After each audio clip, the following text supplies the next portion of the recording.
Good afternoon all of you. Welcome back to the channel campus student.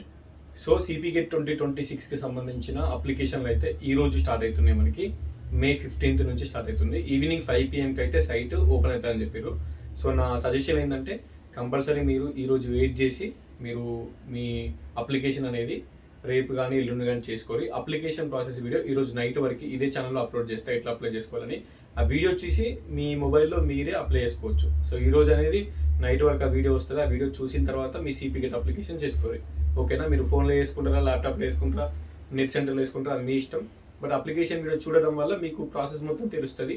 So మీరైనా ఓన్గా చేసుకోవచ్చు. మీరు ఎక్కడికైనా వెళ్ళినా కూడా మిస్టేక్స్ ఏం లేకుండా మీ అప్లికేషన్ మీరు చేసుకోవచ్చు. సో దీనికి సంబంధించిన డాక్యుమెంట్స్ అనేది ఏమేమి కావాలి అని చాలామంది సర్టిఫికేట్స్ ఏమేమి కావాలని అడుగుతున్నారు. సో మెయిన్గా మీ degree hall ticket number. Okay, so degree hall ticket number అనేది చాలా ఇంపార్టెంట్. సో దీనికి సంబంధించింది డిగ్రీ హాల్ టికెట్ నెంబర్ అనేది ఏంది, డిగ్రీ రిజల్ట్స్ రాలే కదా అంటే హాల్ టికెట్ నెంబర్ ఉంటే సరిపోతుంది. మనకి ఏదో వేరే ఏం అవసరం లేదు. Just degree hall ticket number అనేది మనం ఎంటర్ చేస్తాం. Degree hall ticket number enter చేస్తే సరిపోతుంది. డిగ్రీ రిజల్ట్స్ రాలే, ఇప్పుడు చాలామంది 6th సెమ్ రాస్తున్నారు, లేదంటే కొంతమందికి సప్లీలు ఉన్నాయి రిజల్ట్స్ రాలే, లేదంటే కొంతమంది ఇంకా ఎగ్జామ్సే కాలేదు 6th సెమ్. ఇప్పుడు ఏమవుతుంది, డిగ్రీ హాల్ టికెట్ నెంబర్ ఉంటే సరిపోతుంది. జస్ట్ మీ హాల్ టికెట్ నెంబర్ అక్కడ ఎంటర్ చేసి మీరు ఏ సబ్జెక్టు చేయాలనుకుంటారు, MA English, MA history, MSc, MCom, ఏదో ఒక సబ్జెక్ట్ ఉంటుంది కదా. సో ఆ సబ్జెక్ట్ అక్కడ ఎంటర్ చేసుకొని మీ degree hall ticket number enter చేయాలి, అంతే. అదేం మీ జీపీఏ ఏం అడిగినా కూడా అవసరం లేదు. జస్ట్ మనం ఫైనల్ ఇయర్ అని పెట్టుకుంటే అయిపోతుంది. రిజల్ట్స్ ఇంకా రాలే అని పెట్టుకుంటే అయిపోతుంది. Just degree hall ticket number is enough. Hall ticket number is enough. BA, BCom, BSc, BTech, B pharmacy, ఇంకే ఏ కోర్స్ ఉన్నాయి, any bachelor degree, just hall ticket number ఉంటే సరిపోతుంది. నెక్స్ట్ మీ 10th memo. So 10th memo అనేది మనకి ఎందుకు 10th memo అంటే 10th మెమోలో చూసుకుంటేనే మీ పేరు, మీ father name, mother name enter చేయాలి. యాజ్ పర్ 10th మెమో మాత్రమే. 10th మెమోలో ఎట్లుంటే మీ నాన్న పేరు, మీ అమ్మ పేరు, మీ పేరు అట్లనే ఉండాలి అప్లికేషన్లో, సిపి గెట్ అప్లికేషన్లో.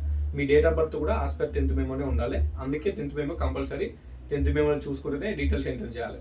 Date of birth, mother name, father name, మీ పేరు, student name compulsory as per 10th memo ఉండాలి. ఓకే, సో ఇక్కడ కనిపించే డాక్యుమెంట్స్ అన్ని జస్ట్ మనకి ఎట్లా అప్లోడ్ చేయాల్సిన అవసరం లేదు. సిపి గెట్లో మనం ఏం అప్లోడ్ చేయము.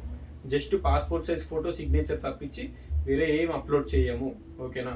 మనకి దీనికి సంబంధించింది. Okay, next email ID. So valid email ID ఉండాలి.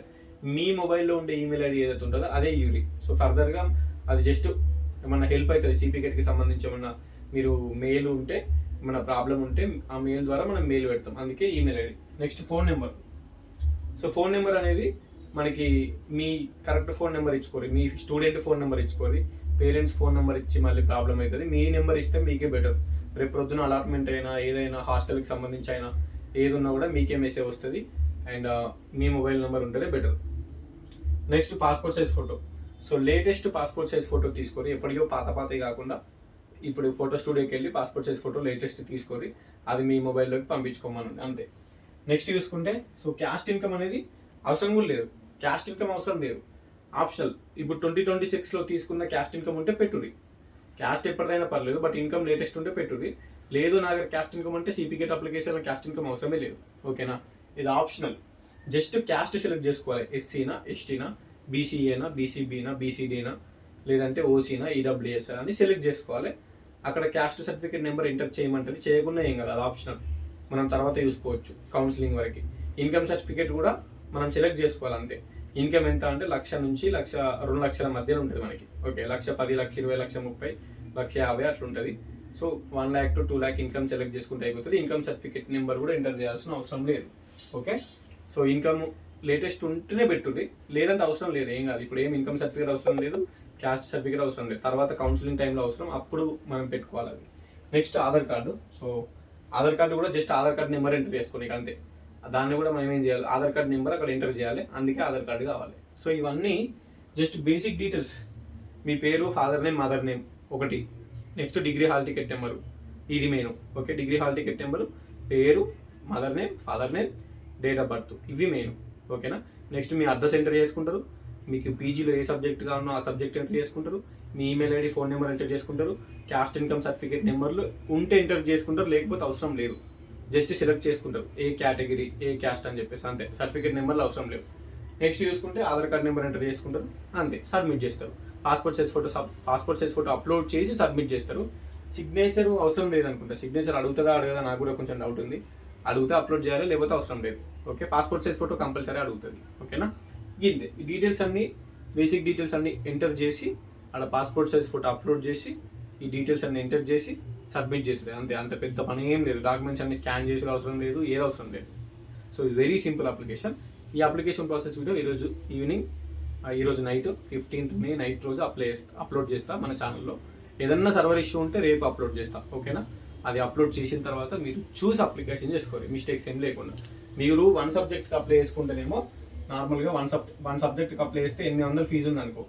ఒక్కొక్క ఎక్స్ట్రా సబ్జెక్ట్కి 450, ఒక్కొక్క ఎక్స్ట్రా సబ్జెక్ట్కి 450 అని ఉంటుంది అన్నట్టు ఫీజు. ఓకేనా, సో ఒక సబ్జెక్ట్కి అప్లై చేసుకుంటే SC STలో అయితే సంథింగ్ 600 ఏమో ఉంది, BCOCలో అయితే 800 ఏమో ఉంటుంది. అది ఒక్క సబ్జెక్ట్కి.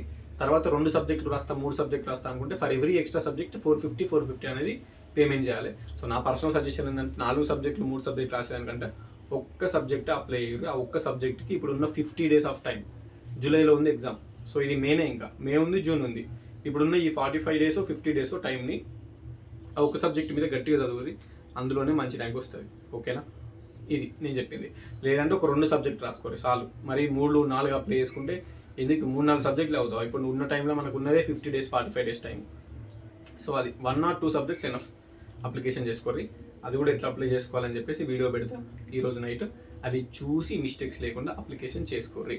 ఏదైనా డౌట్ ఉంటే కింద కామెంట్ పెట్టి రిప్లై ఇస్తా. డన్ ఉంటా మరి. Signing off. All the best to each and every one. Signing off. This is your campus student.